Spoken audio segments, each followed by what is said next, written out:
Olá, queridos estudantes e todos os alunos do Tiburcio Valeriano, em especial, mas aqueles também que estão acompanhando o canal do YouTube. Essa semana a gente vai falar de um assunto muito interessante, que é o período composto. Nas últimas aulas, em especial para quem estava no oitavo ano, nós estávamos vendo sobre a análise sintática do período simples. E hoje vai ver mais detalhes sobre o período composto. Eu preparei uma aula um pouco mais simples, mas eu acredito que vai ser de grande ajuda aí para vocês. E ao final, como sempre, vai ter uma atividade bem interessante para vocês fazerem. Eu espero que vocês gostem. Então, basicamente, o tema da nossa aula de hoje está aqui, ó. É exatamente o período composto. Só que antes a gente vai relembrar qual é o conceito do período simples. Então, para quem não lembra, essa é a oportunidade. O período simples é aquele que se apresenta apenas um verbo ou uma locução verbal. E aí eu estou trazendo vários exemplos para a gente poder lembrar disso. Olha o primeiro exemplo. Eu escrevo histórias infantis. Observe que só existe o verbo escrever. Nós gostamos de pipoca. Só existe o verbo gostar. Eles informaram a diretora do problema. Só existe o verbo informar.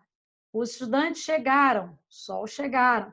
As aulas estão interessantes. Ó, só o verbo estar. Vou escrever uma história. Olha a locução verbal, apenas uma. O vou e o escrever. Uma locução verbal do infinitivo, conforme nós aprendemos. Vamos gostar do filme. Outra locução verbal do infinitivo, verbos terminados em AR, R, R. No outro caso, estava informando sobre o problema. Observem, eu tenho uma locução verbal agora do gerúndio, verbos terminados em NDO. E por último, havia falado do problema, verbo do particípio terminado em ado, como vocês podem observar aqui. Então, em todos esses casos, nós temos exemplos de período simples. E por que, mais uma vez, o período simples? Porque eu só tenho um verbo ou uma locução verbal. Mas o assunto de hoje é período composto. E afinal, o que é o período composto? Vamos aprender? O período composto é aquele que é composto por mais de um verbo ou mais de uma locução verbal. Veja alguns exemplos. O primeiro, caiu, bateu, machucou, use gelol. Observem que a gente tem aqui uma sequência de 4 verbos. Caiu, bateu, machucou, use gelol. Podemos dizer que cada um desses verbos corresponde a uma oração. Por isso, nós temos 4 orações e, por isso, um período composto. O mesmo acontece na frase de baixo. Ó. Ele estudou, mas não se saiu bem. Observem que eu tenho o verbo estudar e tenho o verbo se sair. Neste caso, em ambos, nós temos aí um verbo representando cada uma das orações. Portanto, 2 orações, período composto. No terceiro exemplo, estude que você aprende. Observem que a gente tem aqui o verbo estudar e o verbo aprender. Também temos 2 verbos, por isso 2 orações, período composto. No quarto exemplo, homens que mentem não merecem perdão. Percebemos o verbo mentir e o verbo merecer. 2 orações, então, período composto mais uma vez. E para fechar, embora estivesse cansado, procurou fazer o melhor. Notem que a gente tem aqui um verbo e aqui uma locução verbal. Um verbo e uma locução verbal, obviamente, temos 2 formações de oração, portanto, período composto. Então, até aqui, nós já relembramos o seguinte: o período simples ele tem apenas uma oração, ou seja, apenas um verbo ou uma locução verbal. Já o período composto ele vai ter mais de uma oração. Por essa razão, ele vai ter mais de um verbo ou mais de uma locução verbal. Hoje, em especial, a gente vai entender como é que se subdivide esse período composto. E vamos aprender detalhadamente sobre o período composto por coordenação. Mas primeiro vamos ver como é que eles se dividem. Os períodos compostos, eles podem ser ligados por coordenação, subordinação ou pelos dois. Vamos entender cada um deles? Por exemplo, o que é coordenação? É quando uma oração não depende da outra, ou seja, existe uma relação de independência entre as orações. Observem só esse exemplo. Ele trabalha e estuda. Eu poderia dizer sem nenhum prejuízo que ele trabalha e também poderia dizer que ele estuda. Subordinação. Uma oração vai depender da outra. Observem essa frase. Mesmo que se saia bem, terá novas avaliações. Notem que, nesse caso, o mesmo que se saia bem depende automaticamente da frase terá novas avaliações. Há uma necessidade desse complemento para que essa oração esteja completa. Ou seja, essa oração depende dessa oração. No terceiro caso, pode haver os dois, ou seja, uma oração que é chamada de mista, em que há tanto a oração coordenada como subordinada. Vejam esse exemplo. Ele trabalha e estuda, no entanto, mesmo que se saia bem, terá novas avaliações. Notem que eu tenho primeiro aqui uma oração coordenada, aqui também há uma representação de uma oração coordenada, mas que ao invés de ser complementada, vem com uma oração subordinada. Ou seja, essa oração, como nós já observamos anteriormente, depende desse complemento. Interessante, hein? Então, nós estamos aprendendo que o período simples ele só tem uma oração, ou seja, um verbo, uma locução verbal. O período composto ele tem mais de um verbo, mais de uma locução verbal.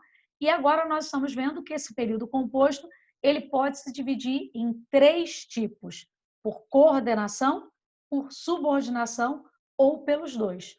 Quando for coordenação, uma oração não vai depender da outra. Quando for subordinação, uma oração vai depender da outra. E quando for misto, haverá as 2 situações: uma oração que depende e a outra que não depende. Muito bem, vamos continuar. Agora a gente vai falar das orações do período composto por coordenação. Esse período composto por coordenação, ele contém as chamadas orações coordenadas assindéticas e o que são assindéticas. Como nós aprendemos, esse a quer dizer não. E o síndeto está relacionado a conectivos, ou seja, essas orações elas não vêm acompanhadas de conjunção ou de conectivos. Ao contrário, nesse caso, no lugar desses conectivos, nós veremos uma marcação por pontuação. Normalmente, vírgula, como nós vimos naquele exemplo anterior. Caiu, bateu, machucou, use gelol. Observamos que não há conectivos, mas no lugar desses conectivos existe a vírgula, que marca a pausa para a mudança de uma nova oração, ou para a mudança e início de uma nova oração. Mas também existem as orações coordenadas sindéticas, que são exatamente aquelas que contêm o conectivo. Elas podem ser divididas em aditivas, quando tem a ideia de adição ou soma. Elas podem ser adversativas, quando elas têm uma ideia de oposição ou contradição. Elas podem ser alternativas, quando ela tem uma ideia ou quando elas têm uma ideia de alternância ou opção. Elas podem ser explicativas, quando elas têm uma ideia de explicação ou constatação. Ou, por fim, podem ser conclusivas, quando elas dão uma ideia de conclusão ou fechamento. Vejam aqui alguns conectivos que podem ser usados para cada tipo de oração. Por exemplo, se uma oração é aditiva, nós podemos usar os conectivos e, nem, não só, mas também, mais ainda, como, assim. Se elas forem adversativas, podemos também usar o e, o mas, o contudo, o todavia, o entretanto, o porém, o no entanto, o ainda, o assim, o senão. Se elas forem alternativas, nós podemos usar como conectivos ou, ora, quer, seja. Se elas forem explicativas, nós podemos usar isto é, ou seja, a saber, na verdade, porque, que, pois. E, por fim, se elas forem, por exemplo, conclusivas, como a gente pode observar aqui, nesse caso eu posso usar o logo, posso usar também o portanto, posso usar o por seguinte, ou pois, ou então, ou consequentemente. Então, cada um desses conectivos vai marcar um tipo de oração específica. Mas, como vocês podem ter percebido, tudo vai depender também do contexto que esse conectivo está inserido. Vamos ver alguns exemplos para ficar mais fácil? Olha o primeiro exemplo. O racismo é um crime e precisa ser eliminado. Observem que nós temos duas orações, uma representada pelo verbo ser e a outra representada pela locução verbal do infinitivo. E aqui a gente tem a ligação do conectivo e, que marca exatamente a soma. É como se eu dissesse que, além do racismo ser um crime, ele também precisa ser eliminado. Por isso eu vou chamar essa oração de oração coordenada sindética aditiva. Agora vamos ao segundo exemplo. O preconceito não fica claro, mas continua ali. Notem que, nesse caso, eu tenho duas orações, uma marcada pelo verbo ficar e outra marcada pelo verbo continuar. E ambas estão ligadas pelo conectivo mas, ou poderia ser porém, entretanto, contudo, que marca uma oposição. Então, notem, ele diz que o preconceito não está claro, mas ainda está ali. Então, essa é uma ideia de oposição ou contradição. Portanto, essa oração vai ser chamada de oração coordenada sindética adversativa. Vamos ao outro exemplo. Ou você muda seu modo de agir, ou o seu preconceito pode matar seu amor. Observem que eu tenho aqui o ou e o ou, ligando as orações que estão aqui articuladas pelo verbo mudar e pelo verbo pode matar, ou seja, uma locução verbal. Em ambos os casos, a gente percebe que essas orações são independentes, mas marcam uma ideia de opção ou alternância. Por isso, vão ser chamadas de oração coordenada sindética alternativa.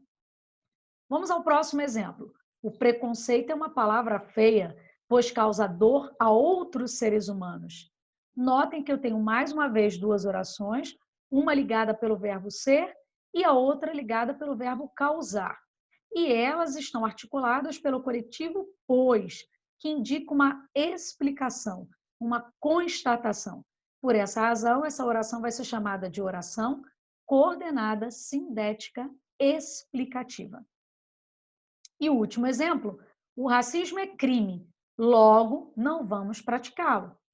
Percebam que eu tenho mais uma vez duas orações, uma ligada pelo verbo ser e a outra pelo verbo ou pela locução vamos praticar, locução do infinitivo, e elas são articuladas pelo conectivo logo. É como se eu usasse então, assim, indicando um fechamento da ideia ou uma conclusão dela.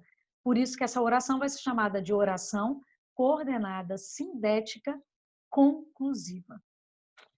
Gostaram do assunto? Um assunto interessante, né? Mas agora a gente só consegue realmente provar que entendeu se a gente exercitar. E aí nós vamos exercitar da seguinte maneira. Vocês vão procurar uma reportagem que fale sobre o racismo aqui no Brasil. E aí, primeiro, vocês devem tomar nota daquilo que vocês entenderam sobre o texto, criando um parágrafo a respeito. E, em seguida, vocês vão anotar orações coordenadas que vocês encontraram ao longo do texto. Se você ainda tem dúvida de como montar um parágrafo, assista a aula anterior que está disponível aqui mesmo no canal do YouTube. E se você não é meu aluno e quiser saber mais, basta você acessar ou enviar o e-mail para o e-mail que consta na descrição desse vídeo, tá bom? Ó, um abraço para vocês, saudades, aqui foi a professora Lívia. Eu espero que na próxima a gente esteja juntos mais uma vez. Tchau, tchau!